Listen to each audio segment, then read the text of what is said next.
சின்ன மருமகள் சீரியல் இன்னைக்கான எபிசோடில் அந்த ரவுடி பசங்க கிட்ட இருந்து தமிழை காப்பாற்றிடுவாங்க சேதுவும் ராஜாங்கமும் சேர்ந்து. அதுக்கப்புறம் அந்த கோயிலுக்கு போய் வேலையும் ஒப்படைச்சிக்கிட்டு சாமிக்கிட்டலாம் வேண்டிகிட்டு இருப்பாங்க. டெலிவரி வந்து நல்ல மாதிரி நடக்கணும் அப்படின்னு சொல்லி. ராஜாங்க வந்து என் பேரப்புள்ள நல்ல மாதிரி பிறக்கணும், என் மகனும் மருமகளும் நீண்ட காலம் நல்ல மாதிரி வாழணும் அப்படின்னு சொல்லி பாட்டி வந்து வீட்டில் இருக்க எல்லாருமே கூப்பிட்டு சாமி கும்பிட்டுட்டு இருப்பாங்க. என் குடும்பத்துக்கு மட்டும் எதுக்கு கடவுளே இப்படி நடக்கு அப்படின்னு சொல்லிட்டு சாவித்திரி வந்து ஈஸ்வரி கிட்ட கேட்பாங்க, உங்கள் முகமே சரியில்லையே மதனி, என்னாச்சு அப்படின்னு சொல்லி. ஆனால் அவங்க அதையும் இதையும் சொல்லி சமாளிச்சிருவாங்க.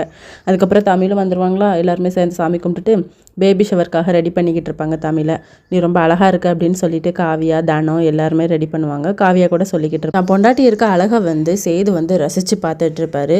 அதுக்கப்புறம் எல்லாருமே அந்த இடத்த விட்டு போயிடுவாங்களா. என்னை வந்து அந்த திருடங்க வந்து கடத்திட்டு போகும்போது நான் பயந்துக்கிட்டே இருந்தேன். ஆனால் ஒவ்வொரு நிமிஷமும் உங்களை தான் மனசில் நினச்சிட்டு இருந்தேன். எப்படியாவது நீங்கள் என்னை வந்து காப்பாற்றிடுவீங்கன்னு எனக்கு தெரியும். அதே மாதிரி நீங்கள் என்னை வந்து கரெக்டாக காப்பாற்றிட்டீங்க அப்படின்னு சொல்லிட்டு சேதுவை வந்து ஹக் பண்ணிடுறாங்க தமிழ். இதோட இன்னைக்கான எபிசோட் முடியுது.